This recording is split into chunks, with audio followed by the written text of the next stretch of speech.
আসসালামু আলাইকুম সুপ্রিয় শিক্ষার্থী বন্ধুরা। তো আজকে আমরা ষষ্ঠ শ্রেণীর তোলপাল গল্পর মূল আলোচনা করতে চলেছি এবং তার সাথে পরীক্ষা আসতে পারে 100% কমন উপযোগী কিছু প্রশ্ন নিয়ে আলোচনা করব। তো তোমাদের কাছে রিকোয়েস্ট করব সম্পূর্ণ ভিডিওটি সাথে থাকার জন্য। তো বন্ধুরা, তোমরা কিন্তু জানো তোলপাল গল্পটা লিখেছেন শওকত উসমান, যার প্রকৃত নাম হচ্ছে আজিজুর রহমান।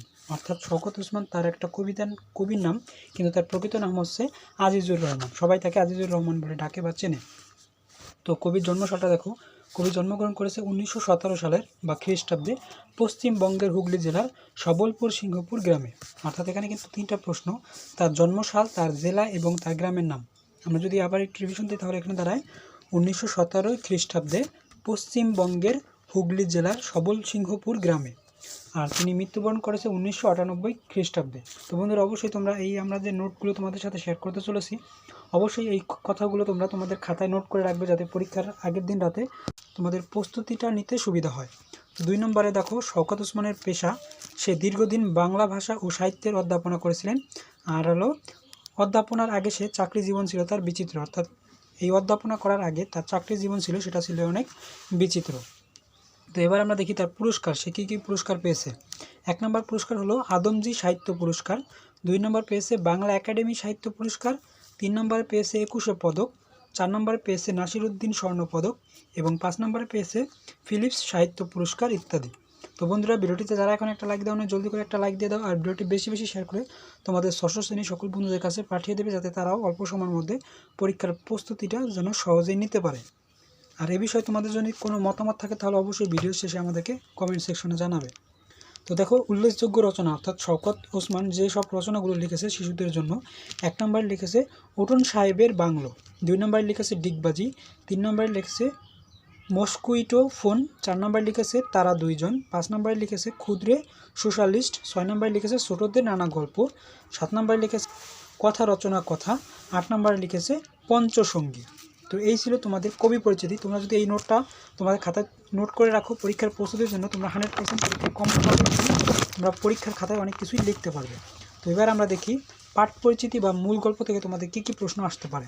তো 1 নম্বর লিখেছি আমি, বাঙালির জীবনে সবচাইতে উল্লেখযোগ্য ঘটনা কী? সেটা হলো মুক্তিযুদ্ধ। 2 নম্বর প্রশ্ন, নারী শিশু বৃদ্ধ সহ সকলেই পালাতে থাকে কোথায়? শহর ছেড়ে। অর্থাৎ ঢাকা শহর থেকে তারা তাদের জীবন রক্ষা করার জন্য তারা কিন্তু শহর ছেড়ে কিন্তু চলে আসছিল। 3 নম্বর প্রশ্ন, পাকিস্তানি প্রতিষ্ঠিত হয় কিসের মাধ্যমে? ধর্মের মাধ্যমে। 4 নম্বর প্রশ্ন, পাকিস্তানিরা সবাইকে হত্যা করেছিল কেন? নির্বিচারে। অর্থাৎ পাকিস্তানটা কোনো বিচার ছাড়াই যাকে পাচ্ছে তাকে কিন্তু সামনে গুলি করে মারতেছিল।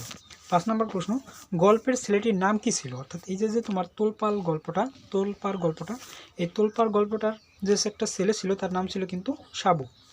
6 নম্বর প্রশ্ন লিখেছি, শহরে মানুষদের দেখে সাবুর মনে কি জাগে? অর্থাৎ শহর থেকে যে তাদের গ্রামে মানুষ আসতেছিল পিঁপড়ের মতো, তো সেগুলো দেখে সাবুর মনে জাগে কিন্তু বেদনা। আর 7 নম্বর প্রশ্ন, সাবুর ক্ষুব্ধ হয় কেন? সাবু ক্ষুব্ধ হয় হলো পাকিস্তানি বাহিনীদের অত্যাচার দেখে। অর্থাৎ পাকিস্তানি বাহিনীরা কিন্তু ওই যে গল্পটা তোলপাড় গল্প, ওখানে কিন্তু মানুষকে নির্বিচারে এবং বিনা দ্বিধায় তাদের কিন্তু হত্যা করছে, যাকে সামনে পাচ্ছে তাকে কিন্তু মারছে। তো এটা দেখেই সাবুর মন ক্ষুব্ধ হয়। 5 নম্বর লিখছি, পাকিস্তানি মিলিটারিরা বাঙালিদের হত্যা করে কেন? পাকিস্তানি মিলিটারি বাঙালিদের হত্যা করে ঢাকা শহরে। অর্থাৎ ঢাকা শহরে যত মানুষ ছিল তাদের কিন্তু সামনে পেলে তাদের গুলি করে মারতেছিল। এখানে আমাদের উত্তর হবে পাকিস্তানি মিলিটারিরা বাঙালিদের হত্যা করেছিল ঢাকা শহরে। 9 নম্বর প্রশ্ন, ঢাকা থেকে গাবতলীর দূরত্ব কত? ঢাকা থেকে গাবতলীর দূরত্ব হচ্ছে 50 মাইল। 10 নম্বর প্রশ্ন, সাবুর মায়ের নাম কি ছিল? সাবুর মায়ের নাম ছিল জৈতুন বিবি।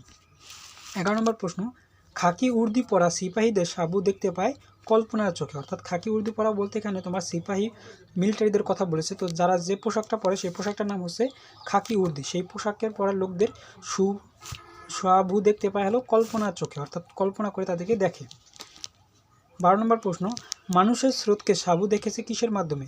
পিঁপড়ের সারি হিসেবে মানুষের স্রোতটাকে দেখেছে। অর্থাৎ ঢাকা শহর থেকে যখন তাদের গাবতলী গ্রামের লোক এসেছিলো, সেটা একটা পিঁপড়ের দল যেমন হাঁটে সেইভাবে কিন্তু তারা সারিবদ্ধভাবে এসেছিলো। এই কারণে সাবু মানুষকে দেখতেছিল পিঁপড়ের সারি হিসেবে। 13 নম্বর প্রশ্ন, সাবুদের গ্রামের নাম ছিল কি? সাবুদের গ্রামের নাম ছিল কিন্তু গাবতলী। তো বন্ধুরা, তোমরা অবশ্যই মূল গল্পটা পড়ে নেবে, কারণ মূল গল্পের কিন্তু বিকল্প নেই। তোমরা যতই গাইড নোট পড়ো না কেন, গাইড নোটের চেয়ে তুমি যদি মূল গল্পটা ভালো করে পড়ো তাহলে কিন্তু তুমি গল্পের কোন জায়গায় কোন কথাটা আছে বা গল্পের খুঁটিনাটিটা কিন্তু অনায়াসেই জানতে পারবে। তো তোমাদের সাথে আমরা গল্পটা তোমাদের সাথে পড়ে শোনাবো এবং তোমাদের ব্যাখ্যাও দেবো।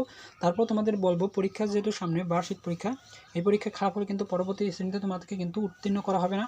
অবশ্যই পরীক্ষার আগে হলেও কিছু সময় নিয়ে তোমরা গল্পটা শেষ করে নেবে।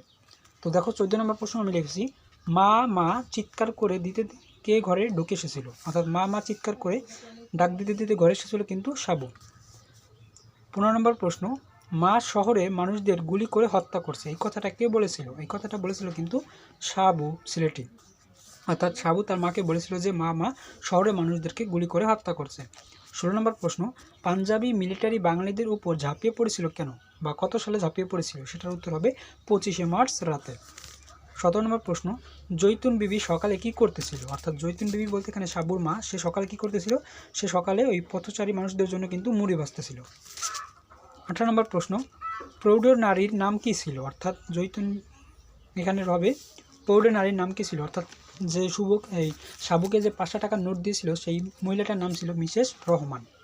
19 নম্বর প্রশ্ন, গ্রাম থেকে নদীর ঘাটের দূরত্ব কত? অর্থাৎ সাবুদের যে গ্রাম গাবতলী, সেই গাবতলী থেকে নদীর যে ঘাট, সেই ঘাটের দূরত্ব ছিল কিন্তু 2 মাইল। তো 20 নম্বর প্রশ্ন, সাবুদের বাড়ির পাশের রাস্তা কেমন ছিল বা রাস্তার নাম ছিল কি? এর রাস্তার নাম ছিল জেলা বোর্ড সড়ক। অর্থাৎ এই সড়ক বলতে এখানে রাস্তা কি বোঝানো হয়েছে। তো 21 নম্বর প্রশ্ন, সাবুর পরনে কি ছিল? অর্থাৎ সাবু ওই গল্পে যখন এই তোলপাল গল্পটা লেখা হয় তখন সাবু কিন্তু খালি গা ছিল এবং তার শরীরে কিন্তু নোংরা ছিল এবং হাফ প্যান্ট ছিল, যা নিজের কাছে সে কিন্তু খারাপ মনে করত। তো বন্ধুরা এবার আমরা দেখি গল্পের চরিত্রের সংখ্যা। অর্থাৎ এই গল্পতে কিন্তু অনেক মানুষের চরিত্রই আছে, তার মধ্যে 4টা চরিত্র এখানে মূল বা মেন চরিত্র 4টা, সেটা হলো সাবু, অর্থাৎ এখানে মুক্তিযোদ্ধার প্রতিচ্ছবি হিসেবে তাকে দেখানো হয়েছে। 2 নম্বর হয়েছে জৈতুন বিবি, অর্থাৎ সাবুর মাকে এখানে বোঝানো হয়েছে, সে কিন্তু মুড়ি বাঁচতে এবং মানুষদের, সে কিন্তু সাবুকে বলেছিল যে এই যে পথচারী মানুষদের কাছ থেকে কোনো কিছু নিবি না যখন তারা তাকে কোনো কিছু দিতে চায়। তো 3 নম্বর রয়েছে বুড়ো ভদ্রলোক। তো বুড়ো ভদ্রলোক এখানে সে ছিল 70 বছর বয়সী লোক এবং তার ছিল 3টা ছেলে। 3টা ছেলেই কিন্তু পাকিস্তানিরা তাদেরকে গুলি করে হত্যা করেছে এবং সে ছিল ধার্মিক, অর্থাৎ নামাজ পড়তো, কোনো নামাজই সে কাজা করেনি। তো 4 নম্বরে রয়েছে মিসেস রহমান। অর্থাৎ মিসেস রহমান বলতে যে সাবুকে 5 টাকার নোট দিতে চেয়েছিল এবং তার গায়ের রং ছিল কিন্তু ফর্সা, দেখতে খুবই পরীর মতো এবং তার বয়স ছিল 50-এর বেশি। তো বন্ধুরা এই ছিল তোমাদের সংক্ষিপ্ত একটা সাজেশন। এই সাজেশন তুমি যদি পরীক্ষার প্রস্তুতি হিসেবে পড়ে যাও তুমি 100% কমন পেয়ে যাবে এবং এর সাথে আমরা তোমাদের এখন তোলপাল গল্পটা ব্যাখ্যা সহকারে বলে দেবো। তো বন্ধুরা ভিডিওটি একটু বড় হলেও তোমাদের রিকোয়েস্ট করবো সম্পূর্ণ ভিডিওটির সাথে থাকার জন্য। তুমি যদি আজকের এই সম্পূর্ণ ভিডিওটি দেখো তাহলে কিন্তু এই তোলপাড় গল্পের কোথায় কি হয়েছিল, কার কার চরিত্র কোন জায়গায় কি আছে সব কিছুই তুমি কিন্তু জানতে পারবে। তো তোমাদের কাছে রিকোয়েস্ট করবো ভিডিওটি স্কিপ না করে সম্পূর্ণ ভিডিওটি দেখার জন্য। তো বন্ধুরা চলো আমরা কথা না বাড়িয়ে মূল গল্পটা এবার পড়ে নিই। তো তোমরা সাধারণত জানো এই তোলপাল গল্পটা লিখেছে কিন্তু শওকত ওসমান। তো এইখানে মূল গল্পটা হচ্ছে যে একদিন বিকেলে হতদণ্ড সাবুর বাড়ির উঠান থেকে মা মা চিৎকার করে দিতে দিতে ঘরে ঢুকলো। জৈতুন বিবি হকচকিয়ে যায়, রান্নাঘরে পাক করছিল। অর্থাৎ একদিন বিকেলবেলা সাবু মা মা বলে ঘরের ভিতরে ঢুকে গেলে এবং জৈতুন বিবি অর্থাৎ সাবুর মা হকচকিয়ে যায়, অর্থাৎ হঠাৎ ছেলে কেন এইভাবে ডাকতেছে। তো সে রান্নাঘরে পাক করতেছিল। তাড়াতাড়ি বেরিয়ে এসে সুধায় কি করে এত চিৎকার পারছস কেন? অর্থাৎ তার মাকে বলছে যে তুই এত তাড়াতাড়ি করে ঘরে ঢুকলি, চিৎকার করতেছস কেন? তো তার মা বলতেছে, সাবু বলতেছে মা ঢাকা শহরে গুলি কইরা মানুষ মারছে। তো তার মা উত্তর দিয়েছে কে মারছে? তো সাবু বলতেছে মিলিটারি মারছে। দেখা যায় সাবু খুব উত্তেজিত, মুখ দিয়ে কথা তাড়াতাড়ি বের হতে চাইলেও পারে না, কারণ শরীরে থরথর করে কাঁপছে, হাতের মুঠি বারবার শক্ত করে। অর্থাৎ সে তার মায়ের কাছে এত উত্তেজিতভাবে বলতেছিল যে তার শরীরটা থরথর করে কাঁপতেছিল, তার হাতের যে মুঠি সে বারবার শক্ত করতেছিল এবং সে তাড়াতাড়ি কথা বলতে চাইলেও কিন্তু পারতেছে না, অর্থাৎ তার বুকটা ধকফক উত্তেজিত অবস্থায় ছিল। তো তার মা বলতেছে মা একজন দুজন না, হাজার হাজার মানুষ মারছে। অর্থাৎ সাবু তার মাকে বলতেছে যে হাজার হাজার মানুষ মারতেছে। তো সাবুর মা বলতেছে কস কি হাজার হাজার? তো সাবু বলতেছে সব মানুষের শহর সাইরা চইলে আইতেছে, অর্থাৎ সবাই ঢাকা শহর থেকে তাদের জীবন রক্ষা করার জন্য গ্রামের দিকে আসতেছে। তো এবার দেখো এখানে বলা আছে ঢাকা শহর থেকে 50 মাইল দূরবর্তী গাবতলী গ্রাম। অর্থাৎ ঢাকা শহর থেকে গাবতলী গ্রামের দূরত্ব কিন্তু এখানে 50 মাইল, যা আমরা তোমাদের আগে আমরা বলেছি। কিন্তু যাতায়াতের সুবিধা নেই, তাই সব খবর 2-1 দিন বাদে এসে পৌঁছায়। অর্থাৎ তাদের যাতায়াত অর্থাৎ রাস্তাটা খুব ভালো না, মেরামত দরকার। তো এই কারণে তো ওই খবরগুলো কিন্তু একদিনের খবর পরবর্তী দিনে তাদের গ্রামে এসে পৌঁছায়। এবার কিন্তু তার ব্যতিক্রম ঘটেছে। পরদিনই পাওয়া গেল সব খবর, অর্থাৎ এই যে মৃত্যুর খবরটা বা ঢাকা শহর থেকে মানুষ পালাইতেছে তাদের জীবন রক্ষা করার জন্য, এই খবরটা তারপর দিনকেই পাঠালো। সাধারণত তোমাদের যে ঢাকা শহরে যে খবরগুলো হয় বা তাদের গ্রাম থেকে গাবতলী থেকে শহরে যে খবর, ওই খবরগুলো তারা সাধারণত 2-1 দিন পর পায়, কিন্তু এই মিলিটারি যে হত্যা করছে এই খবরটা তারা কিন্তু পর দিনকেই পেয়ে গিয়েছে। যারা জওয়ান তারা সোজা হেঁটে বাড়ি পৌঁছেছে, তাই খবর ছড়িয়ে পড়তে দেরি হয় নাই। অর্থাৎ যারা ঢাকা শহরে থাকে, তাদের গ্রাম থেকে ঢাকা শহরে, তো তারা যখনই বাসায় চলে আসছে তারা এই খবরটা সবার কাছে ছড়িয়ে দিয়েছে, এটা একটুও দেরি হয় নাই। 25শে মার্চ রাতে পাঞ্জাবি মিলিটারিরা ঝাঁপিয়ে পড়ছে, অর্থাৎ 25শে মার্চ কালো রাতে ওই পাঞ্জাবি মিলিটারিরা ঢাকা শহরে আক্রমণ করেছে। জীবন্ত যাকে পাচ্ছে তাকেই হত্যা করছে, অর্থাৎ তাদের সামনে যাকেই পাচ্ছে তাকেই তারা গুলি করে হত্যা করছে। পরদিন সাবুর সামনে গোটা শহর যেন হুমকি খেয়ে পড়ল। তার বাড়ির পাশ দিয়ে গেছে জেলা বোর্ডের সড়ক, অর্থাৎ তাদের যে বাড়ির পাশে যে রাস্তা, সেই রাস্তাটার নাম হচ্ছে জেলা বোর্ডের সড়ক, যা আমরা তোমাদের সাথে আগেই বলেছি। সেই পথে মানুষ আসতে লাগলো, একজন নয়, এক দুজন নয়, হাজার হাজার, একদম পিপিলিকা পিঁপড়ের সারি, অর্থাৎ সবাই একটা পিপিলিকা, অর্থাৎ পিঁপড়ে যেমন সারিবদ্ধভাবে চলাচল করে সেইভাবে মানুষ, হাজার হাজার মানুষ তাদের গ্রামে ওই শহর দিয়ে ঢুকতেছে। গাবতলী গ্রাম তাদের গন্তব্য নয়, আরও দূরে যাব তারা, অর্থাৎ তাদের গ্রামটা শুধু গাবতলীতে নয়, সে তাদের দু চোখটা যত দূর যায়, অর্থাৎ তাদের জীবন বাঁচানোর জন্য তারা যত দূর যাওয়া দরকার তত দূরই তারা যাবে। কেউ কুমিল্লা, কেউ নোয়াখালী, কেউ ময়মনসিংহ, একদম গারো পাহাড়ের কাছাকাছি আরও নানা এলাকায়, অর্থাৎ কেউ কেউ কুমিল্লা যাবে, কেউ নোয়াখালী যাবে, কেউ গাবতলী, কেউ ময়মনসিংহ, অর্থাৎ যার যার স্থান সেই স্থানে, অর্থাৎ জীবন বাঁচানোর জন্য তারা বিভিন্ন স্থানে তাদের গন্তব্যস্থানে পৌঁছানোর জন্য তারা হাঁটতেছে। তো বন্ধুরা, এখানে কিন্তু কয়েকটা জেলার নাম আছে, অবশ্যই এই জেলার নামগুলো তোমরা মনে রাখবা। তোমাদের কিন্তু নৈবিত্তিক আসতে পারে যে তোলপাড় গল্পের কোন কোন জেলার কথা উল্লেখ করা আছে, তো তোমরা এখানে লিখবে কুমিল্লা, নোয়াখালী, ময়মনসিংহ, গাবতলী, এই কথাগুলো তোমরা লিখে দিতে পারো। আরও লিখতে পারো গারো পাহাড়ের কাছাকাছি আরও নানা এলাকার মানুষ তারা তাদের ঢাকা শহর থেকে তাদের জীবন বাঁচানোর জন্য তারা হাঁটতেছে। দারুণ রোদ্দুরের মাথার উপরে আর ভিড়, নিঃশ্বাসের তাপ বাড়ছে, অর্থাৎ মাথার উপরে রোদ, তার উপরে মানুষের ভিড়, হাঁটার জন্য ক্লান্তি বাড়ে, অর্থাৎ গ্রাম থেকে শহরে আসার জন্য তারা কিন্তু আমরা সাধারণত তো গাড়ি ব্যবহার করে থাকি, কিন্তু তাদের ওই সময় কিন্তু গাড়ি ছিল না, তখন তারা এই ঢাকা শহর থেকে গাবতলীর দিকে রওনা দিয়েছিল শুধু কিন্তু পায়ে হেঁটে, অর্থাৎ পায়ে হাঁটার কারণে তাদের কিন্তু ক্লান্তিটা আস্তে আস্তে বাড়তেছে। সব মিলিয়ে জওয়ান মানুষেরাই খাবি খাচ্ছে, মেয়ে, শিশু এবং বেশি বয়সীদের কথা তো নেই, অর্থাৎ সেখানে জোয়ান মানুষ এবং তোমাদের মেয়ে, শিশু এবং বয়সে যারা বড় ছিল তাদের কথা এখানে উল্লেখ করা হয়েছে, অর্থাৎ সবাই তাদের জীবন বাঁচানোর জন্য তাদের স্থান তারা ত্যাগ করতেছে।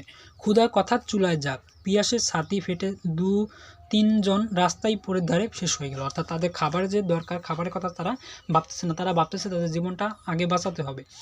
পিয়াসের ছাতি ফুটে 2 জনই রাস্তার পাশেই শেষ হয়ে গেল, অর্থাৎ পানি পিপাসার জন্য তারা 2-1 মানুষ ওই রাস্তার পাশেই মারা গেল। জৈতুন বিবি মুড়ি ভাজে দিয়েছিল খুব ভোর উঠে, অর্থাৎ সাবুর মা সকালবেলা ঘুম থেকে উঠেই সে প্রথমেই মুড়িটা ভেজে দিয়েছিল। সাবু চাঙ্গারি বোঝাই করে মুড়ি এনে ওদের খাইয়েছে, অর্থাৎ সাবু ছেলেটা কী করলো, চাঙ্গারি বোঝাই করে, বা আমরা সাধারণত একটা ব্যাগ বলে থাকি, তো এখানে চাঙ্গারি কথা উল্লেখ করা আছে, চাঙ্গারি বোঝাই করে তাদেরকে ওই মুড়ি খেতে দিয়েছে। নিজে কিভাবে চলবে সে কথা ভাবেনি, অর্থাৎ তারা তো গরিব, তারা কীভাবে তাদের পরবর্তী জীবনটা কাটাবে সে কথা ভাবেনি। সে আগে ভাবতেছে যে আগে আমাদের এই লোকদেরকে বাঁচাতে হবে, তাদের খাদ্যর যে দরকার সেই খাদ্যটা তাদের দিয়ে, বা তাদের পানি পিপাসা যাতে দূর হয় সেই ব্যবস্থা তারা করতেছে। মুড়ি শেষ হলে পানি জোয়ানের কাছে এগিয়ে দিচ্ছে, অর্থাৎ যাদেরকে মুড়ি খাওয়াচ্ছে তার পরবর্তীতে আবার মুড়ি খাওয়া শেষ হলে তাদের কাছে পানিটা পৌঁছে দিচ্ছে, যাতে তারা হালকা পাতলা নাস্তা করে তাদের পরবর্তীতে যাতে একটু শক্তি পায় এবং পরবর্তীতে তাদের গন্তব্যস্থানে সে পৌঁছাতে পারে। এক পৌর নারীকে দেখে সে অবাক হয়ে তার দিকে তাকিয়ে রইল। 50-এর বয়সে বেশি, অর্থাৎ এখানে কিন্তু মিসেস রহমানের কথা এখানে উল্লেখ করা হয়েছে, তার বয়স ছিল 50 বছর, কিন্তু কি ফর্সা চেহারা, যেন এখন ধবলা পরি, অর্থাৎ তার শরীরের রঙটা ছিল খুবই ফর্সা এবং তাকে দেখতে পরীর মতোই দেখতেছিল। মুখ দেখে বোঝাই যায় না অনেক হেঁটেছেন, অথচ তার জীবনে হাঁটার অভ্যাস নেই, অর্থাৎ মুখ দেখেই সে বুঝতে পারে, সাবু বুঝতে পেরেছে যে তার জীবনে সে এতটা হাঁটেনি, সেটা সে অনায়াসেই সে বুঝতে পেরেছে। সাবুর কাছে এসে দাঁড়িয়েছিল। মা, পানি খাবেন? অর্থাৎ সাবু সেই মিসেস রহমানকে বলতেছে যে মা, আপনি কি পানি খাবেন? তো মিসেস রহমান উত্তর দিতেছে, দাও বাবা। পৌর নারী মুখ খুলেন, অর্থাৎ সে মুখ খুলে তাকে বলল যে দাও বাবা। গ্লাস আবার ধুয়ে জ্বালা থেকে পানি এগিয়ে দিচ্ছে সাবু, অর্থাৎ গ্লাসটা পরবর্তীতে ধুয়ে পানিটা তার কাছে এগিয়ে দিল। খালি গা, পরনে হাফ প্যান্ট, তাও ময়লা, অর্থাৎ সাবু যখন এই মুড়ি এবং পানিটা সবার কাছে পৌঁছে দিয়েছিল তখন কিন্তু তার পরনে ছিল হাফ প্যান্ট এবং তার গায়ে কোনো জামা ছিল না, তাও আবার ছিল হাফ প্যান্টটাও ছিল কিন্তু ময়লা। বড় লজ্জা লাগে সাবুর। পৌড়ে নারী খেয়ে তৃপ্ত, অর্থাৎ পানি এবং সেই মুড়ি খেয়ে সে তৃপ্তি অনুভব করলো এবং তাতে হাতের চামড়ার উপর নকশা আঁকা ব্যাগ থেকে রুমাল বের করে মুখ মুছলেন। অর্থাৎ আগে মানুষ কিন্তু রুমাল ব্যবহার করতো, এখন এই রুমাল ব্যবহার করার সংখ্যা কিন্তু কমে গেছে। তো সে কী করলো, তার চামড়ার যে একটা ব্যাগ ছিল সেই ব্যাগ থেকে, হাতের উপর নকশা আঁকা ব্যাগ থেকে সে একটা রুমাল বের করে পানি খাওয়ার পরে সে তার মুখটা মুছলো। তারপর একটা 5 টাকার নোট সাবুকে দিয়ে এগিয়ে দিয়ে বললেন, বাবা তুমি কিছু কিনে খেও। অর্থাৎ তার এই যে পানি এবং মুড়ি দিয়েছিল সাবু, এই টাকাটা বা এই খাবারটা খেয়ে সে তৃপ্ত হয় এবং পরবর্তীতে তাকে উপহার হিসেবে 5 টাকার একটা নোট দেয় এবং এটাও বলে যে তুমি কিছু কিনে খেও। তো এখানে সাবু বলতেছে এ কি, না না। তো সাবু বলতেছে যে কী করতেছেন, আমার এই টাকাটা দরকার নেই। তো তার মিসেস রহমান বলতেছে নাও বাবা। তো এখানে সাবু বলতেছে মাফ করবেন, টাকা নিলে আমারে মা বাড়ির থাইকা বাইর করিয়া দিবে। আমারে কইয়া দিয়েছে শহরে কত গণ্যমান্য মানুষ যাইব রাস্তা দিয়া, পয়সা দিলে নিবি না খবরদার। অর্থাৎ তার মায়ের কথা এখানে উল্লেখ করছে যে তার মা বলেছে যে আমাদের এই রাস্তা দিয়ে অনেক মানুষই চলে যাবে, তো তাদের যে এই মুড়ি এবং পানি খাওয়ানোর পর তারা যদি তোমাকে উপহার হিসেবে কিছু দেয় তাহলে তোমরা নেবে না খবরদার। তো এই কথাটা, তার মায়ের কথাটা সে এখানে উল্লেখ করেছে। সেই পৌঢ় নারী একটু হাফ ছেড়ে বললেন, তোমার মা কিছু বলবে না। অর্থাৎ মিসেস রহমান একটু নিঃশ্বাস নিয়ে বলল যে তোমার মা কিছু বলবে না, তুমি টাকাটা নাও। তো সাবু বলতেছে আমার মারে আপনি চিনেন না, মা কন বিপদে পইরা মানুষ বাড়ি আইলে কিছু লওয়া উচিত না। অর্থাৎ তার মা একটা কথা বলেছে যে বিপদে পড়ে মানুষ যখন কোনো কিছু আসে বা মানুষ যখন আসে তাদের কাছ থেকে কোনো কিছু নিতে হবে না বা নিবে না। গরিব মানুষ হইতে পারে কিন্তু আমরা জানোয়ার না। অর্থাৎ এখানে এই লাইনটা কিন্তু খুবই গুরুত্বপূর্ণ, এটা কিন্তু পরীক্ষা আসবে যে গরিব মানুষ হইতে পারি কিন্তু আমরা জানোয়ার না। এই কথাটা কে বলেছে, সাবু বলেছে, মিসেস রহমান বলেছে, নাকি বোর্ডের মহিলা বলেছে, নাকি সাবুর মা বলেছে? তো তোমরা এখানে উত্তরটা দেবে কিন্তু সাবু। অর্থাৎ সাবু কিন্তু কথা বলেছে যে আমরা গরিব হতে পারি কিন্তু আমরা জানোয়ার না। জানোয়ার না বলতে এখানে তোমাকে মিলিটারির কথা এখানে উল্লেখ করা হয়েছে। শেষ কথাগুলো পরপর নিরুপায় সেই নারী সাবুর মুখের দিকে চেয়ে বললেন, বাবা যদি কখনো ঢাকা শহরে যাও আমার বাড়িতে এসো। অর্থাৎ এই যে সাবুকে যে 5 টাকার একটা নোট দিয়েছিল সেই টাকাটা নেয় নেই, তারপরে সেই মিসেস রহমান খুশি হয়ে তাকে বলতেছে যে বাবা তুমি যখন যদি কোনো দিন ঢাকা শহরে যাও তাহলে এই যে আমার ঠিকানা, তুমি আমাদের বাসায় অবশ্যই যাবে। তো আপনার বাড়ি তো লালমাটিয়া ব্লক ডি, আমি মিসেস রহমান। অর্থাৎ সাবু তাকে প্রশ্ন করে যে আপনাদের বাড়ি কোথায়? তো সে বলে লালমাটিয়া ব্লক ডি এবং আমি মিসেস রহমান। অর্থাৎ সেই মহিলাটার নাম ছিল মিসেস রহমান এবং তার বাড়ি ছিল লালমাটিয়া ব্লক ডি। অবশ্যই বন্ধুরা এটা কিন্তু তোমরা নোট করে রাখবে যে মিসেস রহমানের বাড়ি ছিল কোথায়। এখানে উত্তর হবে লালমাটিয়া ব্লক ডি, অর্থাৎ ঢাকা শহরে একটা স্থানের নাম। মিসেস রহমান আবার রাস্তা ধরলেন। সাবু বুঝতে পারেন এই গরমে হাঁটার পক্ষে মোটা শরীরে আদৌ আরামের নয়। অর্থাৎ সে একটু মোটা টাইপের লোক, এই কারণে সে হাঁটা তার পক্ষে সম্ভব না। বেচারা নিরুপায়, শরীর তো আর নিজে তৈরি করেনি, অর্থাৎ সে তো মোটা, এটা তো আর সে নিজে নিজে তৈরি করেনি। তিনি নিমেষেই ভিড়ে মিশে গেলেন। ভিড় নয়, স্রোত। শহর থেকে যে শুধু গণ্যমান্য মানুষ আসতেছে তা নয়, সাধারণ মজুর মিস্ত্রিরা পর্যন্ত আসতেছে। অর্থাৎ ঢাকা থেকে তাদের জীবন বাঁচানোর জন্য, ঢাকা শহরে কিন্তু নানা পেশার মানুষ বাস করে, তো তারা সবাই তাদের জীবনটা বাঁচানোর জন্য ঢাকা শহর থেকে গাবতলী এলাকার দিকে রওনা দিচ্ছে। সাবু ভাবে তাহলে শহরেও গরিব আছে, তারা তাদের মতোই কোনো রকমের দিন কাটিয়ে তাদের মতোই, তাদের ঠিকমতো বিশ্রাম জোটে না, আহার জোটে না, কাপড় জোটে না। এই সময় সাবু আরও মনে হয় একবার শহরে যদি দেখে এলে হতো। লোক তো শহর পর্যন্ত আসেই, এই জনস্রোতে ধরে উজানে ঠেলে গেলেই সেখানে পৌঁছে যাব, কিন্তু সাহস হয় না তার। অর্থাৎ এখানে এটা বোঝানো হয়েছে যে সাবু মনে মনে ভাবতেছে যেহেতু আমি আগে পরে কখনো শহরে যাইনি, আমি যদি এই উজান ধরে তাদের পাশ বা তাদের পিছন ধরে ধরে যদি আমি হেঁটে হেঁটে যাই তাহলে একসময় আমি ঢাকা পৌঁছে যাব। কিন্তু একসময় তার মনে সাহস হয় না, সে ভয় পায়, যেহেতু সে ছোটো মানুষ, এই কারণে সে ঢাকা শহরে যেতে ভয় পেতেছে। একদিন তাদের গ্রামের পাশ দিয়ে গেল 8-9 জনের একটা পরিবার, সম্ভ্রান্ত জন তারা, 70 বছরের বুড়ো তাদের সঙ্গে, 3টি মাঝবয়সী মেয়ে 30 থেকে 40 বছর মধ্যে বয়স, তাদের ধরে ধরে আনতেছে। অর্থাৎ সেখান থেকে একদিন দেখতে পেল যে তাদের রাস্তা দিয়ে 8 থেকে 9 জনের একটা বড় একটা পরিবার যাচ্ছে। সেই পরিবারের একজন বৃদ্ধ ছিল, তার বয়স ছিল 70 বছর এবং 3টি মাঝবয়সী মেয়ে ছিল, তাদের বয়স ছিল 30 থেকে 40 বছর। তো বন্ধুরা এটা কিন্তু খুবই গুরুত্বপূর্ণ একটা প্রশ্ন যে বুড়োর বয়স কত ছিল বা এই যে 3টি মেয়ে ছিল তাদের বয়স কত, এটা কিন্তু তোমরা অবশ্যই নোট করে রাখবে। তো তাকে ধরে আনতেছে, সঙ্গে আরও 5-6টা কুচু ছেলে মেয়ে। অর্থাৎ এই যে 3টা মহিলা বা 3টা মেয়ে, তাদের 5-6টা কুচু ছেলে মেয়ে, অর্থাৎ তাদের যে ছেলেগুলো এখানে এটা উল্লেখ করা হয়েছে। কেউ 8 বছরের বেশি না, অর্থাৎ যে ছোটো ছোটো যে বাচ্চারা তাদের বয়স ছিল 8 বছর। 8 বছরের কাছাকাছি। তারা আর আছে লুঙ্গি পরা হাফ শার্ট পরিধানে জওয়ান একজন লোক, অর্থাৎ তাদের সাথে 3টা মেয়ে এবং কুচকুচে 5টা ছেলে এবং 70 বছর বয়সী একটা বৃদ্ধ লোক, এবং তার সাথে ছিল জোয়ান হাফ প্যান্ট পরা এবং হাফ শার্ট এবং লুঙ্গি পরা একটা জোয়ান লোক। তার চেহারা জানান সে বাড়ির চাকর, অর্থাৎ তাদের বাড়ির যে লোক দরকার বাড়ির চাকর, সেই চাকর ছিল লুঙ্গি পরা এবং হাফ শার্ট পরিধান করা একজন জোয়ান লোক। বুড়োর ঠিকমতো হাঁটতে পারে না, কখনো মেয়ে 3টির সাহায্য নেয়, কখনো জোয়ান চাকরের। অর্থাৎ বুড়ো যেহেতু 70 বছর বয়সী, তোমরা বুঝতে পারছো যে তার হাঁটা এমন পক্ষে সম্ভব না। এই কারণে মাঝে মাঝে সে কী করে, তার বাড়ির যে চাকর তার সাহায্য নেয় এবং পাশাপাশি তার যে 3টা ছেলে মেয়ে ছিল, সমবয়সী 3টা মহিলা ছিল বা মেয়ে ছিল, তাদের সাহায্য নেয়। 5-6টি কুচো ছেলে মেয়ের খবরদারিও সহজ না, অর্থাৎ 5-6টা ছোটো ছোটো যে বাচ্চা তাদেরও কিন্তু দেখাশোনা করতে হবে। শুধু বুড়োকে সাহায্য করলে তারা যদি আবার এই ছেলে মেয়েগুলো হারিয়ে ফেলায়, এই কারণে এখানে এই কথাটা উল্লেখ করেছে। কাজেই এই কাফেলা রীতিমতো নাজেহাল। কাফেলা বলতে এখানে পরিবারকে বোঝানো হয়েছে। আকাশে তেমনি কাঠফাটা রোদ। কাঠফাটা রোদ বলতে দুপুরের সময় তোমরা সাধারণত জানো আকাশে প্রচণ্ড রোদের তাপ থাকে, তো ওই সময় এই লোকগুলো তাদের বাড়ির সামনে দিয়ে বা বাড়ির রাস্তা দিয়ে যাচ্ছিল। শোনা গেল বুড়ো 3 ছেলেকেই তাদের সামনে পাঞ্জাবি মিলিটারিরা গুলি করে মেরেছে, অর্থাৎ বুড়ো যে 3টা ছেলে ছিল ওই 3টা ছেলেকেই কিন্তু মিলিটারিরা গুলি করে তাদের সামনে মেরে ফেলছে। সঙ্গী মেয়ে 3টি বিধবা বউ, অর্থাৎ তার যে 3টা ছেলে, ওই 3টা ছেলের এই যে 3টা মহিলা ছিল, 3টা মহিলা কিন্তু তাদের ছেলের বউ, অর্থাৎ বাপের ছেলের বউ ছিল। কুচকুচো ছেলে মেয়েগুলো ছিল বুড়ো নাতনি, অর্থাৎ কুচি যে ছোটো 8 বয়সী যে বাচ্চারা ছিল তারা ছিল ওই তাদের যে নাতনি, অর্থাৎ তার ছেলের সন্তান। গাছের ছায়ায় বিশ্রাম নিতে তারা বসেছিল, অর্থাৎ তারা অনেক দূর হেঁটেছে, এই কারণে তারা এক সময় গাছের ছায়ার নিচে বিশ্রাম নিতে বসলো। তো বন্ধুরা, এটা কিন্তু পরীক্ষা আসতে পারে যে পরিবাররা, অর্থাৎ এই 70 বছর লোকের যে পরিবার ছিল তারা কোথায় বিশ্রাম নিয়েছিল। তোমরা এখানে উত্তর লিখবে গাছের ছায়ায়। খবর জানার কৌতূহলে গাবতলী গায়ের অনেক দূরে ছুটে আসে।